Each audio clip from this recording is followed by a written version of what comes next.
الحمد لله وكفى والصلاة والسلام على سيد الرسل وخاتم الأنبياء وعلى آله وأصحابه الذين أوفوا عهدا الذين هم خلاصة العرب العرباء وخير الخلائق بعد الأنبياء.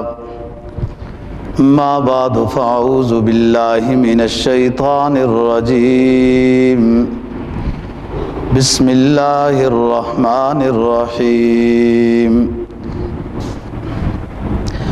وَإِذْ بَوَّأْنَا لِإِبْرَاهِيمَ مَكَانَ الْبَيْتِ أَلَّا تُشْرِكْ بِي شَيْئًا وَطَهِّرْ بَيْتِيَ لِلطَّائِفِينَ وَالْقَائِمِينَ وَالرُّكَّعِ السُّجُودِ وَأَذِّنْ فِي النَّاسِ بِالْحَجِّ يَأْتُوكَ رِجَالًا وَعَلَى كُلِّ ضَامِرٍ يَأْتِينَ مِنْ كُلِّ فَجٍّ عَمِيقٍ لِيَشْهَدُوا مَنَافِعَ لَهُمْ وَيَذْكُرُوا اسْمَ اللَّهِ عَلَى مَا رَزَقَهُمْ مِنْ بَهِيمَةِ الْأَنْعَامِ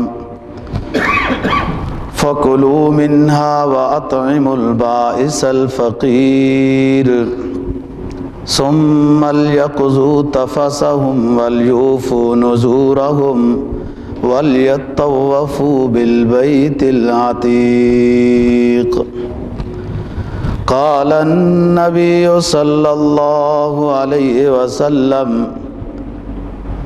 الحج المبرور ليس له جزاء إلا الجنة. صدق الله العظيم وصدق رسوله النبي الأمي الكريم ونحن على ذلك لمن الشاهدين والشاكرين والحمد لله رب العالمین. سورہ حج کی 3 آیت کریمہ اور جناب نبی پاک صلی اللہ علیہ وسلم کا ایک فرمان تلاوت کیا ہے جس کے اندر حج کی فضیلت اور حج کے فرضیت اور مسائل کا ذکر ہے. فرمایا وَإِذْ بَوَّأْنَا لِإِبْرَاهِيمَ مَكَانَ الْبَيْتِ. جب ابراہیم علیہ السلام کے لیے اللہ تعالیٰ نے بیت اللہ کو کھڑا کر دیا، تیار کر دیا، بنوا دیا، جبکہ بنایا بھی ابراہیم علیہ السلام نے ہی ہے، لیکن اصل تو بیت اللہ کی تعمیر مقصد نہیں تھی. بیت اللہ کی تعمیر کرا کے اس کی عبادت کرانا مقصود تھی. تو جب بیت اللہ تعمیر ہو گیا تو ہم نے ابراہیم علیہ السلام کو یہ بات کہی کہ وَطَهِّرْ بَيْتِيَ لِلطَّائِفِينَ وَالْقَائِمِينَ وَالرُّكَّعِ السُّجُودِ. کہ ابراہیم اس کو ظاہری اعتبار سے پاک رکھنا ہے، پاک کرنا ہے کہ شرک نہ ہونے لگے، کوئی بت نہ رکھ دے، یہاں شرک نہ ہونے لگے، بالکل خالص توحید کا درس ہو اس میں، اور طواف کرنے والوں کے لیے، نماز پڑھنے والوں کے لیے، سجدہ کرنے والوں کے لیے اس میں صحیح توحید کا مرکز ہو. وَأَذِّنْ فِي النَّاسِ بِالْحَجِّ يَأْتُوكَ رِجَالًا. اور آپ لوگوں کو بلائیں حج کے لیے کہ وہ حج کرنے آئیں. لوگ آپ کی طرف، یعنی اس بلاوے کو مانتے ہوئے بیت اللہ کی طرف پیدل بھی چل کر آئیں گے، سواریوں پر بھی آئیں گے، اور لاغر کمزور سواریوں پر بھی آئیں گے. یأتین من کل فج عمیق، لوگ آئیں گے آپ کے اس بلاوے پر بہت دور دراز سے سفر کر کے، حج بیت اللہ کے لیے لوگ آئیں گے، آپ لوگوں کو بلائیں لیشہدوا منافع لہم، لوگ آئیں حج کرنے کے لیے اور مشاہدہ کریں اپنے نفع والی چیزوں کا، یعنی وہ جو شعائر ہیں، مقام ابراہیم ہے، ملتزم ہے، حتیم ہے، آب زمزم ہے، صفا مروہ ہے، یہ شعائر ہیں، لوگ ان کو دیکھیں، ان کے پاس کھڑے ہو کر دعا کریں، نفع حاصل کریں، لیشہدوا منافع لہم وَيَذْكُرُوا اسْمَ اللَّهِ عَلَى مَا رَزَقَهُم مِّن بَهِيمَةِ الْأَنْعَامِ، حج کر کے بطور شکرانے کے لوگ قربانی کریں، اور پھر اس قربانی سے خود بھی کھا سکتے ہیں، دوسروں کو بھی کھلا سکتے ہیں، امیروں کو بھی کھلا سکتے ہیں، غریبوں کو بھی کھلا سکتے ہیں، اطعموا البائس والفقیر وَلْيُوفُوا نُذُورَهُمْ ثُمَّ لْيَقْضُوا تَفَثَهُمْ وَلْيُوفُوا نُذُورَهُمْ، قربانی ہو گئی، اس کے بعد اب نہانے کا حکم ہے، اس سے پہلے تو میلا کچیلا رہنا، پراگندہ حالت میں رہنا، یہ حکم ہے۔ جب حلق ہو گیا، قربانی کرا لی، تو اب اپنی میل کچیل کو دور کریں، نہائیں دھوئیں۔ وَيَذْكُرُوا اسْمَ اللَّهِ وَلْيُوفُوا نُذُورَهُمْ، اور اپنی نظروں کو پورا کریں۔ نظروں سے مراد ممکن ہے کسی نے کوئی نظر مانی ہو کہ جب بیت اللہ جاؤں گا تو فلانا کام میرا ہو گیا تو ایک اور عمرہ بھی کروں گا، یا طواف اتنے کروں گا۔ بعض حضرات نے تو وَلْيُوفُوا نُذُورَهُمْ سے لکھا ہے کہ یہاں حج کے واجبات ہی جو کچھ اور رہتے ہیں وہ بھی پورا کریں، کیونکہ طواف زیارت کے بعد پھر طواف وداع بھی ہے، اور ابھی 1-2 دن کنکریاں مارنی بھی ہیں، یہ بھی واجبات ہیں، تو نہا دھو لیں، اس کے بعد طواف زیارت کریں، اور پھر جو اور واجبات ہیں وَلْيُوفُوا نُذُورَهُمْ، ان واجبات کو بھی پورا کریں۔ وَلْيَطَّوَّفُوا بِالْبَيْتِ الْعَتِيقِ، اور اس پرانے گھر کا جتنا زیادہ ہو سکے طواف کرتے رہیں۔ یہ تو سورہ حج کی جو آیات تلاوت کی تھیں ان کا مفہوم ہے۔ جناب نبی پاک صلی اللہ علیہ وسلم کا ارشاد جو تلاوت کیا ہے، آپ نے فرمایا کہ الحج المبرور لیس لہ جزاء الا الجنہ، مقبول حج کا بدل جنت ہے، جس کا حج مقبول ہو گیا اس کا بدل جنت ہے۔ اور حج مقبول کس کا ہوتا ہے؟ اس کے کچھ آداب اور شرائط اور کچھ علامات ہیں، ان کا لحاظ رکھے تو حج مقبول اور مبرور ہو جائے گا۔ سب سے پہلی بات تو یہ ہے کہ رزق حلال ہو، کہ جس خرچے کے اوپر یہ حج کرنے جا رہا ہے۔ نمبر 2، خالص اللہ کی رضا مقصود ہو، اور کوئی درمیان میں اور نیت نہ ہو۔ اگر ذرہ برابر بھی کوئی اور نیت آئے گی تو پھر حج اللہ کے لیے نہیں ہوگا۔ فرمایا حدیث میں جناب نبی پاک صلی اللہ علیہ وسلم نے کہ ایک وقت آئے گا کچھ لوگ حج کریں گے کاروبار کے لیے، اور کچھ لوگ حج کریں گے شہرت اور ریاکاری کے لیے کہ لوگ ہمیں حاجی صاحب کہیں۔ خود اپنے نام کے ساتھ لوگ لکھتے ہیں نا الحاج فلاں،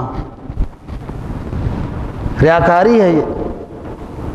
کچھ لوگ حج کریں گے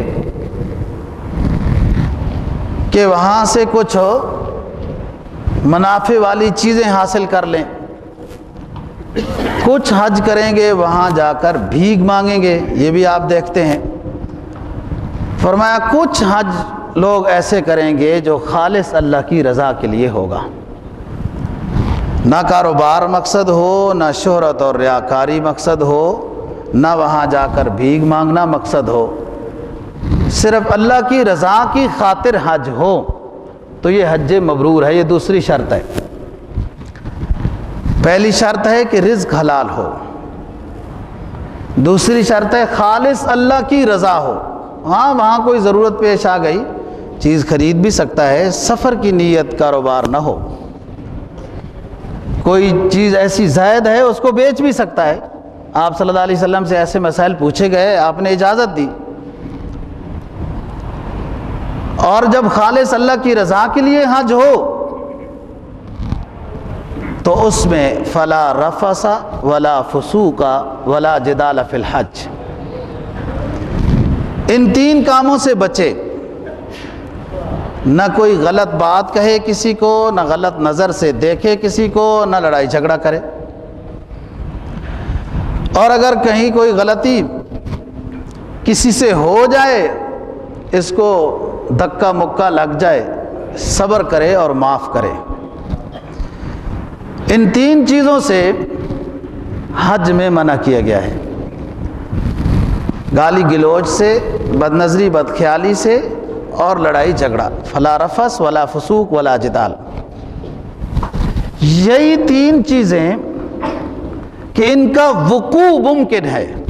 رش کی وجہ سے، مختلف علاقوں سے لوگ آئے ہوئے ہوتے ہیں، زبان مختلف ہے، ان کا رہن سہن مختلف ہے، طریقہ مختلف ہے چلنے پھرنے کا، اٹھنے بیٹھنے کا، تو اکٹھا رہنے کی وجہ سے ممکن ہے کسی سے کسی کو تکلیف پہنچ جائے، تو صبر کا حکم ہے۔ تو خالص اللہ کی رضا کے لیے حج ہو، رزق حلال ہو، اور ساتھ ان چیزوں سے بچے۔ فلا رفث ولا فسوق ولا جدال فی الحج، تین چیزیں۔ اور چوتھی چیز یہ ہے کہ مسائل سیکھ کر جائے، جو حج کے احکام ہیں، ارکان ہیں، ان کو پورے طریقے سے کما حق ہو ادا کرنے کی کوشش کرے۔ کچھ تو رکن ہیں، کچھ فرائض ہیں، کچھ واجبات ہیں، ان میں تو کسی قسم کی کوئی گنجائش نہیں کہ ان کو چھوڑ دے۔ کچھ اعمال حج میں سنت ہیں، ان میں بھی پوری کوشش ہو کہ ادا ہو، کہ حج سنت کے مطابق ہو۔ اور پانچویں چیز کہ کچھ حج میں مستحبات ہیں۔ ہاں اگر رش کی وجہ سے طبیعت میں خرابی ہے، ضعف ہے، بیماری ہے، تو یہ مستحبات پر عمل نہیں کر سک رہا تو کوئی حرج کی بات نہیں ہے۔ یا سب کچھ ہے، آگے رش ہے کہ مستحب کے اوپر عمل نہیں کر سکتا، لیکن اب حج کے لیے بھی گیا ہے اور ارکان کا ہی علم نہیں ہے تو کیا وہ حج کرے گا؟ یہ اہم رکن ہے، ارکان اسلام میں سے اہم رکن ہے، اور سعادت کی بات ہے کہ جن کو اللہ پاک نے یہ دولت بخشی ہے صحت و عافیت کے ساتھ، کہ ایمان والے کے 4 رکن پورے ہو گئے ایمان کے بعد، نماز، روزہ، حج، زکوٰۃ، بہت سعادت کی بات ہے۔ اور پھر اس میں مسائل سیکھ کر جائے کہ کس طریقے سے حج کرنا ہے۔ یہ اہم عبادت ہے، مشکل عبادت ہے اور رکن ہے، اسی لیے پوری زندگی میں ایک مرتبہ فرض ہے۔ نماز تو دن میں 5 مرتبہ ہے، روزے بھی ہر سال ہوتے ہیں، زکوٰۃ بھی صاحب نصاب پر ہر سال ہے، لیکن بے شک صاحب نصاب ہو، ہر سال کوئی شخص صاحب نصاب ہو، لاکھوں کروڑوں کا مالک ہو، لیکن اس کے ذمہ زندگی میں حج فرض ایک مرتبہ ہے، ہر سال حج کرے، فضیلت کی بات ہے۔ حدیث میں جناب نبی پاک صلی اللہ علیہ وسلم کا فرمان ہے کہ جو شخص صاحب حیثیت ہے اور 5 سال میں ایک مرتبہ بھی حج کے لیے نہیں آتا تو وہ ہمارے ساتھ زیادتی کر رہا ہے۔ 5 سال میں ایک مرتبہ صاحب حیثیت شخص کے لیے جانا بہتر ہے، اگر نہیں جاتا ہے تو مکروہ ہے، خلاف اولا ہے، اچھا نہیں کر رہا، اور اس سے رزق گھٹتا نہیں ہے، رزق بڑھتا ہے، لیکن فرض ذمہ میں ایک ہی مرتبہ ہے، اور حج اور عمرے سے رزق میں اضافہ ہوتا ہے، رزق کم نہیں ہوتا۔ 3 چیزوں کی ضمانت ہے حج اور عمرے کی، ایک مغفرت ہو جاتی ہے اور یہ سب سے بڑی دولت ہے، نمبر 2 رزق میں برکت آتی ہے، رزق میں اضافہ ہوتا ہے، اور نمبر 3 صحت اللہ پاک عطا کرتے ہیں۔ یہ 3 چیزیں کچھ دنیا کی ضرورت ہیں، کچھ آخرت کی ضرورت ہے۔ بھائی صحت ہوگی تو دنیا بھی اچھی لگتی ہے، بعض دفعہ لمبے مریض سے بیمار پرسی کی جائے تو وہ یہی کہتا ہے دعا کرو اللہ سنبھال لے، کہ وہ مرض سے تنگ آ چکا ہوتا ہے۔ تو حج عمرے کی 3 فضیلتیں ہیں، ایک تو مغفرت ہو جاتی ہے، نمبر 2 صحت ملتی ہے، نمبر 3 رزق میں اضافہ ہوتا ہے، اگلے سال اور اس کو اللہ پاک عطا کریں گے۔ تو اخلاص کے ساتھ ہو، رزق حلال کے ساتھ ہو، اور وہاں کسی کو تکلیف نہ پہنچائے، اور حج کے مسائل سیکھ کر جائے۔ حج کس طریقے سے ادا کرنا ہے؟ مستشفیٰ اجزاد کی طرف سے میں آ رہا تھا گزشتہ سال، تو مجھے ترکیوں کا ایک وفد ملا، وہ تو زبان بھی اسی طرح کی ہے ترکیوں کی، وہ کچھ نہیں سمجھتے سوائے اپنی زبان کے۔ ہم سے ناراض ہو گئے تھے جب خلافت عثمانیہ ٹوٹی ہے، تو اور کوئی زبان ہی سیکھنا انہوں نے اپنے لیے گناہ سمجھی ہے۔ تو مجھے کہتا ہے کہ صفا مروہ مطلب کدھر ہے؟ صفا مروہ کی پہاڑی کی طرف جانا ہے، کون سی گاڑی جائے گی، کدھر سے جانا ہے؟ طواف کر چکا ہے اور صفا مروہ کے لیے پوچھتا ہے کہ کہاں جانا ہے؟ صفا مروہ تو حرم کے اندر ہے۔ اب اس نے سنا پڑا تھا نا کہیں کہ صفا مروہ کوئی پہاڑی ہوتی ہے، تو کہیں باہر پہاڑوں کی طرف جانا ہوگا ادھر سفر کر کے۔ ایک شخص ملا مطاف میں، تو وہ کہتا ہے کہ میں نے صحیح کر لیا ہے، اب طواف کیسے شروع کرنا ہے؟ حالانکہ طواف پہلے کرنا ہے اور صحیح بعد میں کرنی ہے۔ اس طرح کے عجیب مسائل ہوتے ہیں کہ لوگ بیچاروں کو مسائل کا علم نہیں، اور جیسے لوگ چل رہے ہیں وہ اس طرح چل رہے ہوتے ہیں۔ جن لوگوں کی فلائٹ جلدی ہوتی ہے واپسی کی تو رش تو ہوتا ہے، کچھ لوگ طواف زیارت کر رہے ہوتے ہیں، کچھ طواف وداع کر رہے ہیں۔ ایک لاہور کا ساتھی کہ جب اس کے بعد تعارف ہوا اور میں اس کو سمجھائی بات کو، تو جب گیا اندر حرم کے دروازے سے طواف وداع کرنا تھا، تو کہتا ہے یا اللہ طواف وداع کرنے آیا تھا، رش بہت ہے، ٹھیک ہے پھر الوداع۔ بس طواف وداع واجب ہے آفاقی پر، اور کبھی زندگی سے ساقط نہیں ہوگا۔ عورت معذور ہے تو اس کے ذمہ شرعاً ساقط ہو جاتا ہے۔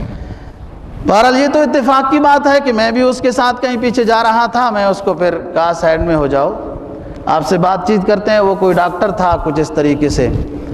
بہرحال بڑی مشکل سے سمجھایا ہے، کیونکہ پڑھے لکھے بندے کو سمجھانا مشکل ہوتا ہے۔ تو پھر اس کے ساتھ میں مل کر اس کو طواف وداع کرایا ہے۔ تو حج رزق حلال سے ہو، اخلاص کے ساتھ ہو، ریاکاری مقصد نہ ہو۔ فلا رفث ولا فسوق ولا جدال فی الحج، یہ قدم قدم پر مشق ہوتی ہے، قدم قدم پر مشق ہوتی ہے۔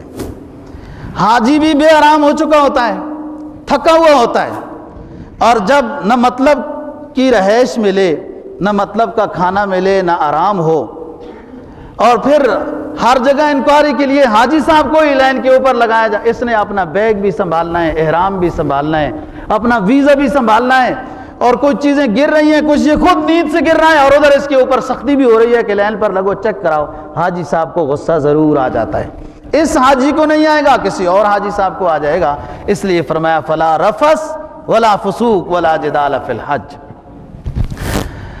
حضرت ابراہیم علیہ السلام نے جب بیت اللہ تعمیر کر دیا، اللہ رب العزت نے حکم دیا وَأَذِّن فِي النَّاسِ بِالْحَجِّ يَأْتُوكَ رِجَالًا وَعَلَىٰ كُلِّ ضَامِرٍ یاتین من کل فج عمیق۔ اے ابراہیم اب اعلان کرو۔ بعض نے کہا کہ مقام ابراہیم پر ہی کھڑے ہو کر اعلان کیا، اور یہ پتھر اونچا ہو جاتا تھا، مطلب کے مطابق پھر نیچے ہو جاتا تھا۔ مقام ابراہیم جس پر ابراہیم علیہ السلام نے کھڑے ہو کر بیت اللہ شریف کی تعمیر کی ہے۔ بعض نے کہا صفا پہاڑی کے اوپر کھڑے ہو کر اعلان کیا ہے۔ اللہ نے حکم دیا کہ لوگوں کو بلائیں۔ ابراہیم علیہ السلام نے عرض کیا کہ حضرت یا رب ادھر تو کوئی ہے ہی نہیں، ایک میں ہوں اور ایک میرا بیٹا اسماعیل ہے، چند ایک لوگ یہاں ہیں، کن کو میری آواز جائے گی؟ کون آئے گا حج پر؟ کیسے بلاؤں؟ اللہ رب العزت فرمایا وَأَذِّن فِي النَّاسِ بِالْحَجِّ يَأْتُوكَ رِجَالًا۔ آپ کا کام ہے اعلان کرنا، ہمارا کام ہے اعلان کو پہنچانا۔ علماء نے لکھا ہے حدیث کی روشنی میں کہ ابراہیم علیہ السلام کے اس بلاوے پر جس شخص نے لبیک کہا تھا اور جتنی مرتبہ لبیک کہا تھا اتنی مرتبہ اللہ رب العزت اس کو حاضری کی سعادت عطا کریں گے۔ اس وقت تو عالم ارواح تھا، کوئی لوگ موجود تھے، اکثر تو روحیں تھیں، لیکن اللہ کے قبضے میں یہ سب کچھ، اور ان روحوں کو یہ آواز اللہ نے پہنچائی ہے اور روحوں نے جواب دیا ہے۔ تو وَأَذِّن فِي النَّاسِ بِالْحَجِّ يَأْتُوكَ رِجَالًا۔ میں حج تمتع کی بات کر رہا تھا کہ عمرہ کر کے مکہ مکرمہ میں حاجی احرام کی پابندیوں سے فارغ ہو کر احرام اتار کے حلق کرا کے آرام سے بیٹھتے ہیں، پھر حج کا انتظار کرتے ہیں۔ 7 ذی الحجہ کو امام صاحب خطبہ دیتے ہیں اور 8 ذی الحجہ کو صبح کی نماز کے بعد منا کی طرف جانا ہے۔ ظہر، عصر، مغرب، عشاء اور 9ویں ذی الحجہ کی صبح یہ منا میں پڑھنی ہے، اور یہ سنت ہے رسول اللہ صلی اللہ علیہ وسلم کی، اور اس سنت پر ہی عمل کرنے کی وجہ سے پوری سعودی حکومت ہر سال پریشان رہتی ہے کہ کس طریقے سے حاجیوں کو آسانی کے ساتھ اس سنت کے مطابق عمل کرانے کی ہم سہولتیں مہیا کر سکیں، سنت پر عمل کرنے کی وجہ سے۔ منا، مزدلفہ، وہ سارے خیمے لگ گئے، وہ پانی کا انتظام، وہ بجلی کا، وہ گٹر کا، وہ روڈوں کا، وہ کھانے پینے کا، یہ معمولی انتظام نہیں ہے، 1000 کے لیے نہیں، 40 لاکھ تو حاجی قانونی لحاظ سے ہوتے ہیں اور بغیر قانونی بھی نظام ہے، سب کے لیے یہ سہولتیں مہیا کرنی ہے اور اس سنت کے اوپر عمل کرنا ہے۔ سنت کی قدر دیکھی ہے، سنت کی عظمت کا اندازہ ہوا ہے، سنت کے تقدس کا پتہ چلا ہے۔ آج کا امتی تو بڑی آسان لفظوں میں کہہ دیتا ہے یہ عمل تو جی سنت ہی ہے نا، واجب تو نہیں ہے نا، ضروری تو نہیں ہے نا، یہ عمل سنت ہی ہے، یعنی گویا کہ اس کی نظر میں سنت کوئی اتنی معیاری چیز نہیں ہوتی، اتنی کوئی کوالٹی والی چیز نہیں ہے کہ کوئی بات نہیں ہے، سنت ہی ہے۔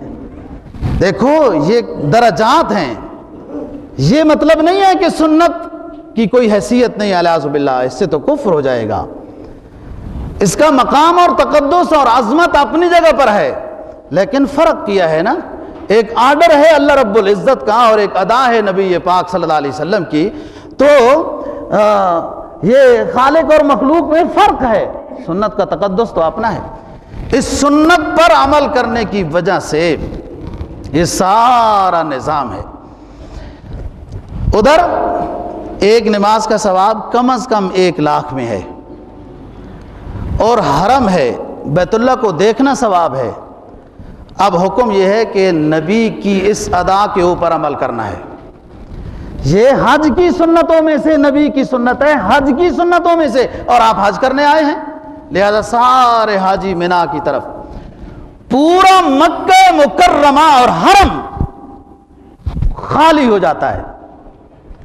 اب اگر کوئی حاجی حجر اسود کا بھی بوسہ لے نا، طواف بھی کرے، اس کو اس درجے کا ثواب نہیں جس درجے کا اس حاجی کو ثواب ہے جو سنت پر عمل کرنے کے لیے منا کی طرف چلا گیا ہے۔ رسول اللہ صلی اللہ علیہ وسلم منا میں ٹھہرے ہیں اور آپ نے 5 نمازیں وہاں پڑھی اور پڑھائی ہیں، آپ نے وہاں خطبہ دیا، اور حاجیوں کو عرفات جانے کا طریقہ، عرفات میں دعائیں کرنے کا طریقہ سکھایا ہے، عرفات کا وقوف کی حیثیت بتائی کہ یہ رکن ہے اور اصل حج ہے۔ تو احرام باندھ کر مکہ مکرمہ سے اب معلم رات کو ہی شروع کر دیتے ہیں، 8ویں ذی الحجہ رات کو ہی، بہرحال رات کو بھی کوئی آ جائے انتظامی لحاظ سے تو کوئی حرج نہیں، لیکن صبح نماز کے بعد بھی آ سکتا ہے۔ زور سے پہلے 8ویں ذی الحجہ کو مینا پہنچنا ہے۔ یہاں پر ایک بات ہے اہم، جو ساتھی حج پر جا رہے ہیں، کہ جب 8 ذی الحجہ کو احرام باندھا جاتا ہے، بھلے رات کو یا صبح، اور مینا کی طرف جانا ہے، بھلے تمتع والا ہو، قران والا ہو یا افراد والا ہو، اگر یہ طواف کرنا چاہتا ہے اور پھر اس کے بعد حج کی سعی مقدم کرنا چاہتا ہے تو طواف زیارت کے بعد اس کو صفا مروہ کے درمیان سعی کی ضرورت نہیں ہے۔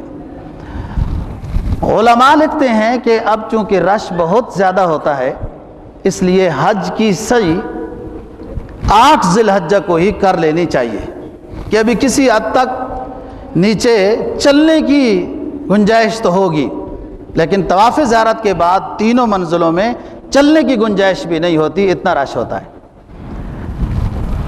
تو طواف کیا جائے، یہ طواف عام نفلی طواف ہوگا، لیکن اس کے بعد چونکہ اگر صحیح کی نیت ہے تو اس میں استباع بھی ہوگا، رمل بھی ہوگا، کندھا بھی ننگا رکھنا ہوگا، اور 3 چکروں میں اکڑ کر بھی چلنا ہوگا کہ اس کے بعد صحیح کرنا چاہتا ہے، صفا مروہ کے درمیان چکر لگانا چاہتا ہے۔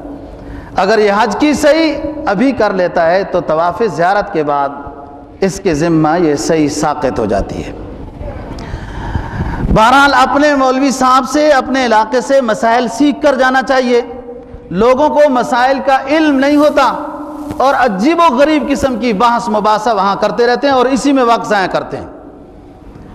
پھر اس کے بعد مینا چلے جانا ہے اور 5 نمازیں پوری کرنی ہے۔ مینا میں سب سے زیادہ لبیک اللہم لبیک لبیک لا شریک لک لبیک ان الحمد والنعمت لک والملک لا شریک لک، یہ سب سے زیادہ پڑھنی ہے۔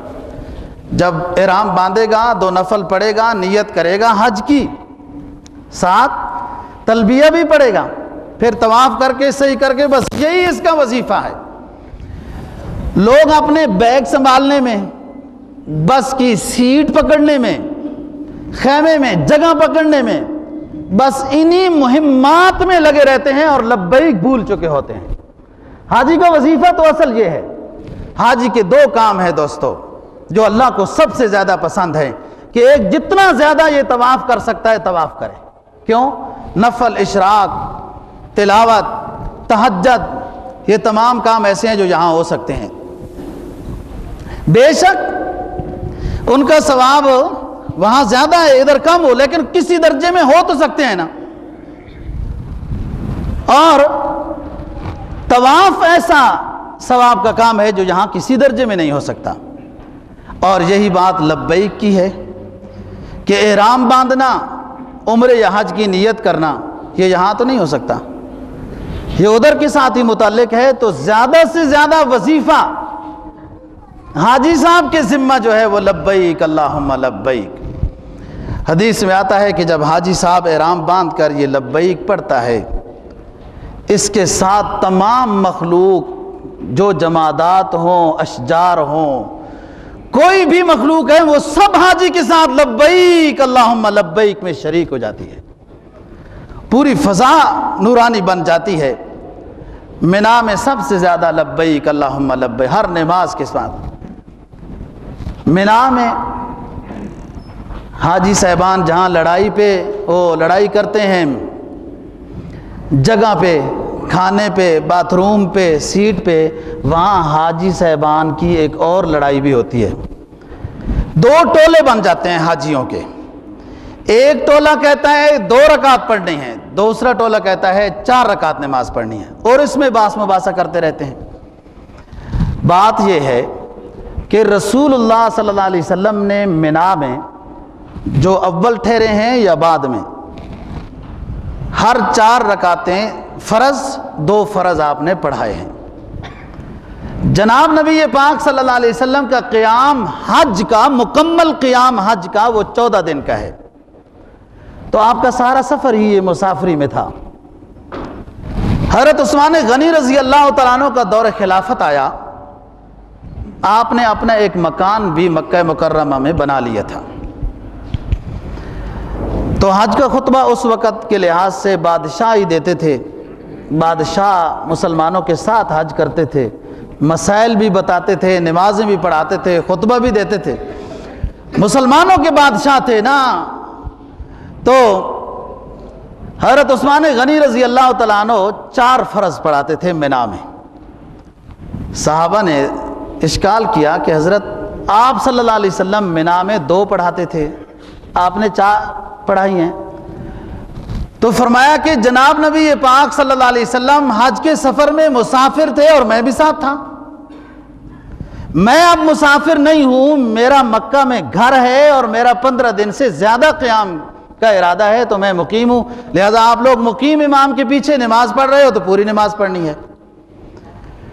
امام ابو حنیفہ رحمہ اللہ تعالیٰ کا مسلک یہ ہے کہ جو حاجی مکہ میں 15 دن یا اس سے زیادہ ٹھہرنے کے پروگرام میں ہے اور اسی دوران اس نے حج کرنا ہے تو منا میں پوری نماز پڑھے گا، اور اگر حج کے زمانے میں مکہ کے اندر یہ حاجی صاحب 14-15 دن سے کم ٹھہرنے کے پروگرام میں ہے تو یہ منا میں، مکہ میں سب میں مسافر ہے، اگر مقیم امام کے پیچھے نماز پڑھے گا تو پوری، ورنہ یہ مسافر والی نماز پڑھے گا۔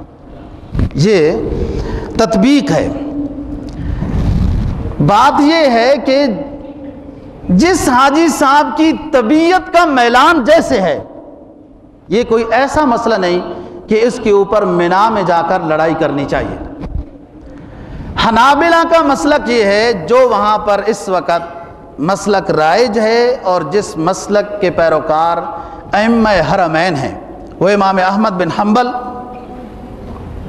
رحمہ اللہ تعالیٰ کے مسلک کی تقلید کرتے ہیں۔ ان کا مسلک یہ ہے کہ یہ سفر اور غیر سفر کی بات نہیں ہے، یہ سنت حج کی بات ہے، لہذا جناب نبی پاک صلی اللہ علیہ وسلم نے منا میں 4 فرض 2 فرض پڑھائے ہیں، اس میں سفر اور غیر سفر کی بات نہیں، یہ سنت حج ہے، لہذا ہم 2 فرض ہی پڑھائیں گے۔ ٹھیک ہے؟ امام احمد بن حنبل رحمہ اللہ تعالیٰ ایک مجتہد امام ہیں اور یہ ائمہ حضرات ان کے پیروکار ہیں۔ میں اپنے ساتھیوں کو یہ کہتا ہوں، جس کی طبیعت چاہتی ہے مسجد خیف میں امام کے پیچھے 2 رکعت پڑھے، کوئی حرج کی بات نہیں ہے، اور جس کی طبیعت چاہتی ہے وہ 4 فرض اقامت والے کوئی پڑھا رہا ہے تو اس کے پیچھے پڑھے، کوئی حرج کی بات نہیں۔ ایک مجتہد فی بات ہے، اختلافی مسئلہ ہے، اس میں بحث مباحثہ نہیں کرنا چاہیے۔ لہذا منا میں یہ قیام جو سنت پر مبنی یہ قیام ہے، اور پوری فضا لبیک اللہم لبیک کے ترانوں سے یہ گونجتی ہے۔ صبح کے وقت حاجی صاحبان کو یہ حکم ہو جاتا ہے کہ اب عرفات کی طرف چلنا ہے۔ یہ معلم ایک نام معزز ہے، معلم کا یاد رکھو، وہ استاد نہیں ہے، وہ کاروباری ہے۔ ہم یہ عربی کا لفظ سنتے ہیں نا، معلم، معلم جی، لوگ سمجھتے ہیں وہ سکھائے گا اور یوں کرے گا، یہ ویسے معزز نام اس کو الاٹ کیا گیا ہے۔ وہ کاروباری ایجنٹ ہوتا ہے، اس نے ٹھیکہ لیا ہوا ہوتا ہے حکومت سعودیہ سے کہ حاجیوں کو گاڑی مہیا کروں گا، خیمہ دوں گا، پانی دوں گا، بجلی دوں گا، یوں کروں گا یوں کروں گا، اس کو حکومت نے وہ دیا ہوتا ہے نام۔ عربی زبان ہے نا، کوئی گالیاں بھی دے تو جاہل سننے والا یہ سمجھے گا کہ یہ تو بڑے اچھے الفاظ بولتا ہے۔ یہ کاروباری ایجنٹ ہے سعودی حکومت کا، اور نوازتی ہیں حکومتیں اس طریقے سے۔ بہرحال یہ رات کو ہی آ جاتے ہیں، جانا تو عرفات میں 8 ذی الحجہ صبح کی نماز منا میں پڑھنی ہے، صبح نماز کے بعد جانا ہے عرفات۔ یہ گاڑیاں رات کو ہی لے جاتا ہے، یہ اپنا کم مکاؤ کھاتا کرتا ہے، بس حاجیوں کو اٹھاؤ اور پھینکو ادھر، آرام سے بیٹھنا چاہیے، اور اتنا دور نہیں، اور سیدھا راستہ ہے میدان عرفات کا، سیدھا راستہ ہے، اتنا سیدھا راستہ ہے کہ جتنا سیدھا ہمارا جہازوں کا رن وے بھی نہیں ہوتا، کوئی بھولنے کی بات نہیں ہے، بڑے بڑے بورڈ لگے ہیں۔ مینا سے تو ویسے بھی 5-6 میل ہے، لیکن بہرحال بہت وقت ہے، زوال سے پہلے پہنچ جائیں گے انشاءاللہ۔ گاڑی میں جانا اس لیے بہتر ہے کہ راستے میں کہیں چلتے چلتے تھک نہ جائیں اور اصل مقصود فوت نہ ہو جائے۔ حضرت عبداللہ ابن عباس رضی اللہ تعالیٰ عنہما کا مسلک ہے کہ حج پیدل کرنا چاہیے، اور یہ زیادہ فضیلت ہے، اور واقعتاً زیادہ فضیلت ہے، لیکن وہ لوگ تو بڑے مضبوط لوگ تھے، ان کے لیے مینا، مزدلفہ، عرفات یہ پیدل چلنا کوئی مشکل نہیں تھا۔ بہرحال انسان اپنی صلاحیت اور طاقت کا جائزہ لے، اگر پیدل جا سکتا ہے تو زیادہ ثواب ہے، نہیں تو معلم کے ذمہ یہ واجب ہے کہ مینا سے حاجی کو اٹھا کر عرفات لے جائے گا۔ جب عرفات جائیں نہانا دھونا چاہیے، تھوڑا آرام کر لیں۔ جیسے ظہر کا وقت شروع ہوتا ہے، ظہر کا وقت تو امام صاحب خطبہ اور مسجد میں اذان ہو جاتی ہے، اس وقت سے لے کر غروب آفتاب تک یہ وقوف عرفہ واجب ہے۔ اگر اس سے پہلے کوئی چلاتا ہے تو اس کی ذمہ قربانی واجب ہو جائے گی۔ مطلق وقوف عرفہ رکن ہے، اگر ذرہ برابر بھی کوئی میدان عرفات میں نہیں جائے گا تو اس کا حج ہی نہیں ہوگا، لیکن تھوڑی دیر گیا ہے اور مغرب سے پہلے واپس آ گیا ہے تو قربانی ذمہ میں واجب ہوگی۔ ظہر کا وقت جیسے شروع ہو اس وقت سے لے کر مغرب کی اذانوں تک یہ وقوف عرفہ ہے، اور اس میں دعاؤں میں استغفار میں مصروف رہنا ہے۔ یہاں بھی حاجی صاحبان کی آپس میں لڑائی ہوتی ہے کہ اکٹھی نمازیں پڑھنی ہیں یا علیحدہ پڑھنی ہیں، 2 پڑھنی ہیں یا 4 پڑھنی ہیں۔ بات یہ ہے کہ رسول اللہ صلی اللہ علیہ وسلم نے مسجد نمرہ کے اندر ظہر اور عصر کی نماز 1 اذان اور 2 اقامت کے ساتھ 2 رکعتیں پڑھائی ہیں اور خطبہ دیا ہے۔ اگر اس سنت پر کوئی شخص عمل کرے کہ مسجد نمرہ میں ظہر کی نماز سے پہلے پہنچ جائے، جو میدان عرفات میں مسجد ہے، اس میں امام صاحب حج کا خطبہ دیتے ہیں، اذان ہوتی ہے، ظہر کی نماز ہوتی ہے، پھر اس کے بعد اقامت ہوتی ہے، پھر عصر کی جماعت ہو جاتی ہے، پھر فارغ ہو جاتے ہیں۔ اس سنت پر اگر عمل کیا جائے تو بہت اچھی بات ہے، اور تھوڑی سی ہی محنت کی ضرورت ہوتی ہے، لیکن اگر اس سنت پر عمل نہ کر سکا، کمزوری ہے، ضعف ہے، بڑھاپا ہے، یا خیمہ بھول جائے گا، تو اپنے خیموں کے اندر اپنے اپنے وقت میں ظہر کی نماز ظہر کے وقت میں، عصر کی نماز عصر کے وقت میں پڑھنا ہے۔ عصر اور ظہر کو اکٹھا کرنا وہ میدان عرفات میں مسجد نمرہ کے ساتھ خاص ہے۔ جب امام المسلمین کے پیچھے نماز ادا کی جائے، اس کا خطبہ سنا جائے، اور پھر اس کے پیچھے یہ دونوں نمازیں ادا کی جائیں، تو اصل سنت کے اوپر عمل ہے۔ الحمدللہ میرے جتنے سفر ہوئے میں نے اس سنت کے اوپر پوری کوشش کی ہے عمل کرنے کی۔ لیکن اگر کوئی ساتھی اپنے خیمے میں رہتا ہے، جیسے نہیں آ سکتے، بہت دور جگہ ہے، تو کوئی حرج کی بات نہیں ہے، اس میں لڑائی جھگڑا نہیں کرنا چاہیے، اپنے اپنے وقت میں ظہر اور عصر نماز پڑھ لینی چاہیے، اور خوب دعاؤں میں مصروف رہنا چاہیے۔ اگر خیمے میں بھی کوئی شخص یہ بحث مباحثہ کرتا ہے کہ نہیں، سنت یہی ہے کہ ظہر کے وقت میں ظہر اور عصر دونوں پڑھنی ہے، کوئی شخص وہاں بھی یوں پڑھ لیتا ہے، اس کے ساتھ بھی ناراض نہیں ہونا چاہیے، لڑائی نہیں کرنی چاہیے، ایک مجتہد فی بات ہے بس، ٹھیک، دعاؤں میں مصروف رہے۔ اور اللہ رب العزت میدان عرفات میں بہت رحمت والی شان کے ساتھ کما ہوا شان ہو آسمان دنیا پر جلوہ افروز ہوتے ہیں، اور ندائیں لگتی ہیں آسمان سے کہ حل من مستغفرن، حل من مستولدن، حل من مسترزقن، کوئی اولاد مانگنے والا، کوئی رزق مانگنے والا، کوئی مغفرت کا مانگنے والا ہے تو مانگے، اس کو عطا کیا جائے گا۔ اور اس فضا میں ایک خاص قسم کی نورانیت اور برکت محسوس ہوتی ہے۔ یہاں حاجی صاحبان جو غلطی کرتے ہیں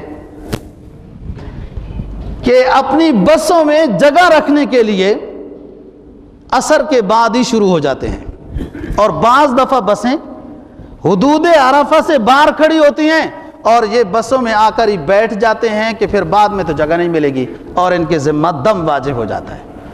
کوئی اتنا دور نہیں ہے یہاں سے مزدلفہ، مغرب کی نماز کی اذان میدان عرفات میں نہیں ہوتی۔ یہ سارے وہ مسائل ہیں جو آپ نے ایک خطبہ دیا تھا مکہ میں، دوسرا خطبہ دیا تھا منا میں، اور تیسرا خطبہ دیا ہے میدان عرفات میں کہ اب وقوف مزدلفہ سکھانا ہے۔ یہاں سب دعائیں رسول اللہ صلی اللہ علیہ وسلم کی قبول ہو گئی تھی امت کے لیے۔ ایک گروہ امتیوں کا ایسا تھا جس کے لیے دعا قبول نہیں ہوئی۔ آپ پریشان تھے میدان عرفات کے وقوف کے بعد بھی۔ صحابہ کرام رضی اللہ تعالیٰ عنہم کو آپ نے فرمایا کہ جو ظالم امتی ہے ان کی مغفرت نہیں ہوئی۔ میدان عرفات میں بھی ظالم امتی کی مغفرت نہیں ہوئی، یہ پریشانی ہے۔ اور یہیں سے آپ جبل الرحمہ کی طرف تشریف لے گئے تھے اور اونٹنی پر آپ سوار تھے، لمبی دعاؤں میں مصروف تھے۔ یہاں پر اس صحابیہ خاتون رضی اللہ تعالی عنہا نے ایک عجیب کام کیا تھا کہ اپنی اونٹنی کا دودھ نکال کر رسول اللہ صلی اللہ علیہ وسلم کی خدمت میں پیش کیا اونٹنی کے اوپر، کہ اتنی لمبی طویل دعا ہے رسول اللہ صلی اللہ علیہ وسلم کی، اب روزہ ہے یا روزہ نہیں ہے، اس دوران آپ نے کوئی پانی طلب نہیں کیا، تو لہٰذا امت کو بھی تو سبق دینا ہے نا کہ میدان عرفات کے دن روزہ رکھنا ہے یا نہیں رکھنا ہے۔ اس صحابیہ خاتون رضی اللہ تعالیٰ عنہ نے رسول اللہ صلی اللہ علیہ وسلم کی خدمت میں دودھ پیش کیا اور آپ نے دودھ نوش فرمایا۔ اس سے امت کو یہ پتہ چلا کہ حاجی کے لیے میدان عرفات والے دن روزہ نہ رکھنا سنت ہے تاکہ اصل دعاؤں میں مصروف رہے۔ یہ جبل الرحمہ ہے، وہاں پر حاجی جا رہے ہوتے ہیں، دعا کر رہے ہوتے ہیں، جانا کوئی لازمی اور ضروری نہیں ہے، لیکن اگر کوئی جا سکتا ہے اور اس سنت کی ادا پر عمل کرنا چاہتا ہے ضروری نہ سمجھتے ہوئے تو اچھی بات ہے۔ رش ہوتا ہے اس میں پہلے ہی کوئی انتظام اور جائزہ لے لیا جائے۔ یہی وہ جگہ ہے دوستو جہاں پر آپ سوار تھے اونٹنی پر اور وہ آخری آیت رسول اللہ صلی اللہ علیہ وسلم پر نازل ہوئی۔ فرمایا الیوم اکملت لکم دینکم واتممت علیکم نعمتی ورضیت لکم الاسلام دینا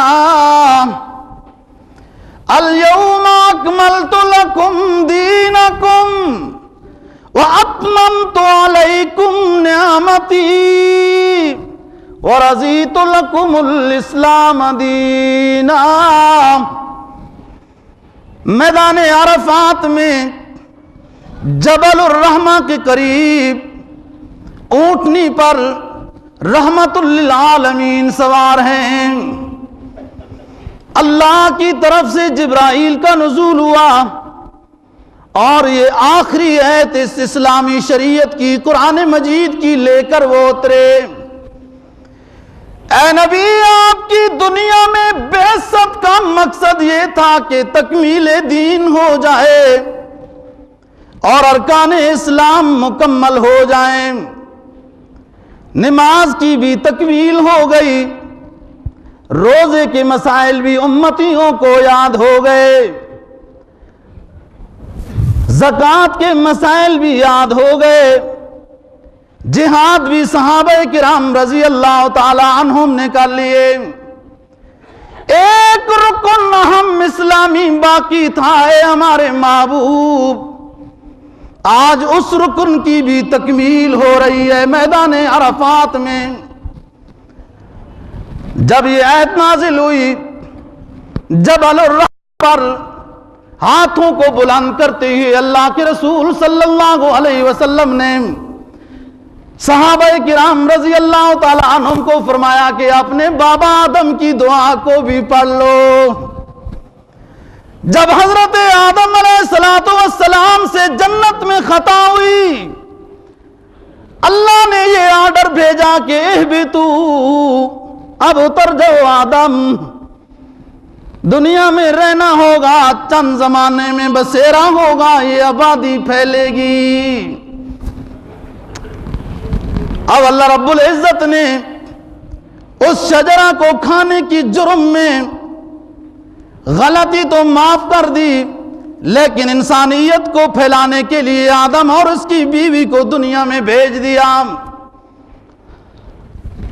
آدم کو کہیں نازل کیا، ان کی بیوی کو کہیں نازل کیا، اور دونوں استغفار کرتے ہوئے چلتے رہے، جدھر دل چاہتا رہا ادھر چلتے رہے، اور اجتماع ہو گیا باب آدم کا اور ان کی بیوی حوا کا میدان عرفات میں، جبل الرحمہ میں، جہاں رسول اللہ صلی اللہ علیہ وسلم نے فرمایا کہ اپنے باب آدم کی دعا کو بھی دہرا لو۔ ربنا ظلمنا انفسنا وَإِن لَّمْ تَغْفِرْ لَنَا وَتَرْحَمْنَا لَنَكُونَنَّ مِنَ الْخَاسِرِينَ۔ یہ آدم علیہ السلام کو اللہ رب العزت نے دعا کے جملے خود القاء کیے۔ فَتَلَقَّىٰ آدَمُ رَبُّهُ بِكَلِمَاتٍ رَبَّنَا ظَلَمْنَا أَنفُسَنَا، اے ہمارے رب ہم سے غلطی ہو گئی، خطا ہو گئی، گناہ ہو گیا، إِن لَّمْ تَغْفِرْ لَنَا وَتَرْحَمْنَا، اگر آج اس قیمتی میدان میں بھی آپ اپنے بندے آدم کو معاف نہیں کریں گے تو پوری دنیا میں اور آخرت میں یہ خسارے والوں میں سے ہو جائے گا۔ ادھر اللہ رب العزت نے اعلان کر دیا فَتَابَ عَلَيْهِ إِنَّهُ هُوَ التَّوَّابُ الرَّحِيمُ۔ اے آدم، ہم نے آپ کی دعا کو، توبہ کو قبول کر لیا ہے، اس لیے کہ میری شان یہ ہے کہ میں توبہ کو قبول کرنے والا، مہربانیاں کرنے والا ہوں۔ یہ جبل الرحمہ ہے۔ غروب آفتاب کے وقت یہاں ایک اونچی آواز کے ساتھ ایک بم دھماکہ ہوتا ہے۔ پاکستان والا بم دھماکہ نہیں ہے، معلوم نہیں ان بم دھماکوں کی کیا حقیقت ہے۔ بہرحال کہ اب مغرب ہو گئی ہے، آفتاب غروب ہو گیا ہے، اذان نہیں ہوتی میدان عرفات میں، اور حاجی صاحبان یہاں بھی یہ غلطی کرتے ہیں کہ ادھر ہی مغرب کی نمازیں شروع کر دیتے ہیں۔ مزدلفہ میں تاخیر کے ساتھ مغرب کی نماز کو تاخیر کے ساتھ پڑھنا واجب ہے۔ اگر پہلے کسی نے مغرب کی نماز کو مغرب کے وقت میں پڑھ لیا، مغرب کی نماز ادا ہی نہیں ہوگی۔ یہی تو اسلام ہے کہ ویسے مغرب کی نماز کا وقت تھوڑا ہوتا ہے، جلدی پڑھنی چاہیے، قضا نہ ہو جائے، اور آج حکم یہ ہے کہ اگر جلدی مغرب کی نماز پڑھے گا تو نماز قبول ہی نہیں ہے، نماز دیر سے پڑھنی ہے، مزدلفہ میں پڑھنی ہے۔ وقوف مزدلفہ بھی واجب ہے، یہاں پہنچ جائیں گے اور پھر عموماً دیر سے ہی پہنچتے ہیں رش کی وجہ سے، پہلے مغرب پڑھنی پھر عشاء پڑھنی ہے اکٹھی، آرام کرنا ہے، صبح نماز کے بعد تھوڑی دیر ٹھہرنا، یہ واجب ہے، وقوف مزدلفہ ہے۔ اور جہاں آپ ٹھہرے تھے آپ صلی اللہ علیہ وسلم، مشعر الحرام، بہت وسیع و عریض میدان ہے، بہت وسیع میدان ہے۔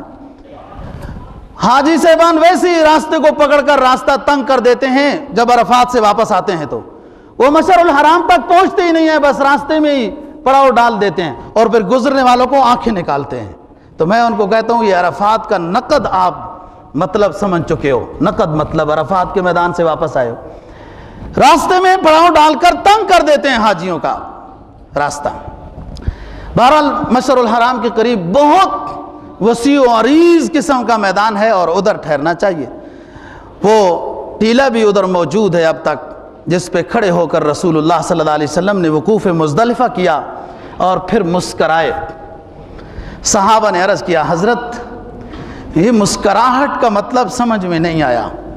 آپ نے فرمایا کہ جو دعا عرفات میں ایک رہ گئی تھی، جبرائیل آئے ہیں، بتایا ہے کہ اللہ نے وہ دعا بھی قبول کر لی ہے۔ ظالموں کو بھی معاف کر دے گا اللہ، کچھ سزا ہوگی لیکن معاف کر دے گا۔ آپ کے کسی موحد امتی کو ہمیشہ کے لیے جہنم میں نہیں ڈالے گا۔ یہاں سے پھر دوسرا واجب شروع ہوتا ہے، آج کے دن کا دوسرا واجب، کہ ایک بڑے شیطان کو کنکریاں مارنی ہے۔ رغمن للشیطان ورزن للرحمن اللہم اجعلہ حجا مبرورا وسعیا مشکورا وذنبا مغفورا۔ دعا مانگ کے کنکریاں ساتھ مار کے اور اس کے بعد قربانی کرنی ہے۔ حج تمتع اور قران والے نے قربانی کے بعد حلق کرنا ہے، کرانا ہے، پھر اس کے بعد کپڑے پہن سکتا ہے، طواف زیارت کرنی ہے۔ اگر صحیح پہلے نہیں کیے تو اب صحیح کرے گا طواف زیارت کے بعد، پھر دوبارہ واپس آئے گا طواف زیارت کر کے۔ رات کو منا میں رہنا، یاد رکھنا یہ بات واجب ہے۔ طواف زیارت کے بعد رات رہنا منا میں واجب ہے، کم از کم 4 گھنٹے رات منا کے اندر گزارے، پھر ادھر ادھر کہیں جانا بھی ہے تو چلا جائے۔ طواف زیارت کرنے گئے تو واپس جلدی آئے تاکہ یہ واجب نہ فوت ہو جائے۔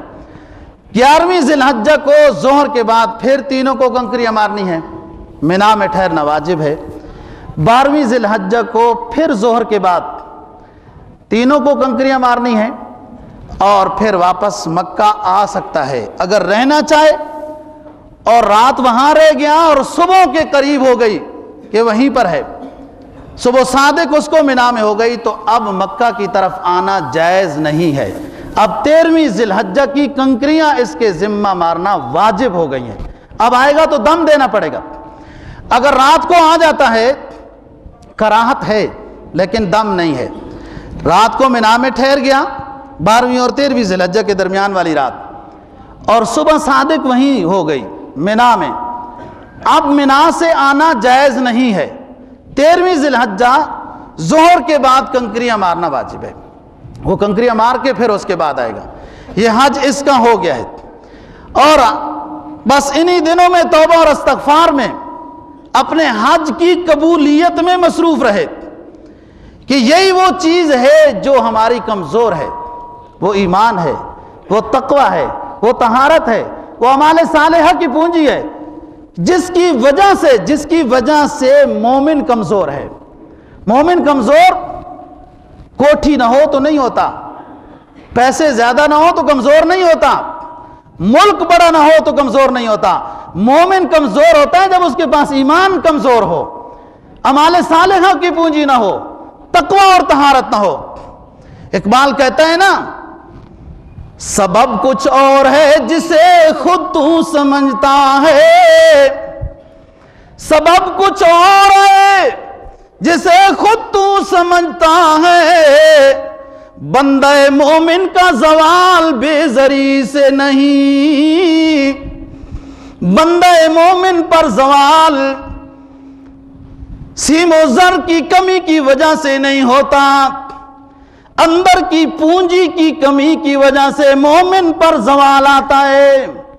ہزار خوف ہو لیکن زباں ہو دل کی رفیق، ہزار خوف ہو۔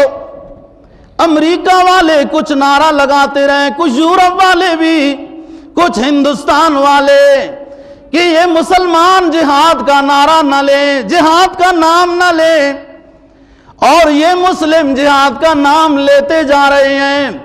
ان کافروں کو یہ خبر نہیں کہ یہ چند تھے یہ مسلمان، اور اس وقت بھی یہ توحید کا پرچم لہرانے والے تھے۔ جب مدینہ میں آئے تو پھر بھی یہ پرچم توحید کا لہراتے رہے، ساتھ توحید کے ساتھ ساتھ جہاد کا پرچم بھی لہراتے رہے۔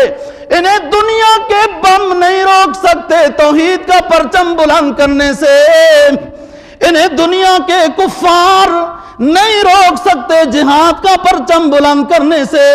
ایک ہے اللہ کا رسول، ایک ہے صفا پہاڑی کے اوپر تنے تنہا کھڑے ہوئے ہیں اور چادر لہرا رہے ہیں۔ مکہ کی پوری آبادی سمٹ کر رسول اللہ صلی اللہ علیہ وسلم کی چادر لہرانے پہ آ گئی۔ آپ نے ان سے پوچھا مجھے کیسا سمجھتے ہو؟ میں چور ہوں یا ڈاکو ہوں؟ امانت دار ہوں یا دانت دار ہوں؟ کیسا ہوں؟ تم مجھے کیسے سمجھتے ہو؟ سب آبادی یکدم اکٹھا ہو کر بولنے لگی کہ اے آمنہ کے لال، او عبداللہ کے یتیم، آپ جیسا تو سچا بھی ہم نے نہیں دیکھا، آپ جیسا تو امانت دار بھی نہیں دیکھا، اور آپ کی نگاہوں میں جیسا حیا ہے ایسا حیا ہم نے کنواری لڑکیوں میں بھی نہیں دیکھا۔ آپ تو صادق و امین ہے، آپ سے کوئی مقابلہ نہیں کر سکتا ان خوبیوں میں۔ اکیلا اللہ کا رسول صفا پہاڑی کے اوپر کھڑے ہیں اور اعلان کر رہے ہیں، یا ایھا الناس قولوا لا الہ الا اللہ تفلحون۔ او مکہ والو، او سردارو، غریبوں اور امیروں، مجھے صادق اور امین کا لقب دینے والوں، میں ایک پیغام لے کر آیا ہوں کہ اللہ وحدہ لا شریک ذات کے علاوہ کوئی مشکل کشا نہیں، کوئی حاجت روا نہیں، کوئی داتا نہیں، کوئی خالق اور مالک اور کوئی رازق نہیں۔ یہ گدیاں، یہ بت، یہ مقبرے، یہ مزار سب محتاج ہیں اللہ کے، اور اللہ کسی کا محتاج نہیں ہے۔ اکیلا یہ کفار سمجھتے نہیں ہیں، یہ مسلمان جس کا نام لینے والے ہیں وہ ہستی اکیلی کھڑی ہے صفا پہاڑی کے اوپر، کوئی ایک بھی ان کے ساتھ نہیں ہے۔ بعد میں ابو بکر صدیق بنائے۔ اکیلا جب اللہ کا رسول توحید کا پرچم بلند کر رہا ہے اور کفار کی پوری مشینری اس آواز کو دبانے میں لگی ہوئی ہے، نہ دبا سکی، تو بات یہ ہے دوستو کہ ہمیشہ کے لیے کفار تو یہ پروگرام بناتے رہتے ہیں اور دبانے کی کوشش کرتے رہتے ہیں، لیکن یہ ماضی کو نہیں جانتے ہیں۔ تھوڑی سی تاریخ پڑھ لینی چاہیے کہ ان مسلمانوں کو دبانا یا ختم کرنا یا توحید کے نعرے سے، جہاد کی بات سے روکنا آسان کام ہے۔ اسی کو اقبال نے کہا، کہتا ہے ہزار خوف ہو لیکن زباں ہو دل کی رفیق، ہزار ڈر ہے نا لیکن اللہ کا ڈر غالب ہے، جہاد کی بات کیسے نہ کروں۔ اللہ نے جہاد کی بات قرآن میں کی، یہود و نصارہ کو اللہ نے اپنا دشمن کہا ہے، مسلمانوں کا دشمن کہا ہے، نبی کا دشمن کہا ہے، ان کے خلاف جہاد کا آرڈر دیا ہے۔ ہزار خوف ہو لیکن زباں ہو دل کی رفیق، یہی راہ ازل سے قلندروں کا طریق۔ یہ قلندر صرف اللہ سے ڈرتے ہیں اور اللہ کے رسول کی محبت میں بک جاتے ہیں۔ اللہ رب العزت ہمیں صحیح دین کی سمجھ اور عمل کی توفیق نصیب فرمائے۔ انشاءاللہ تعالی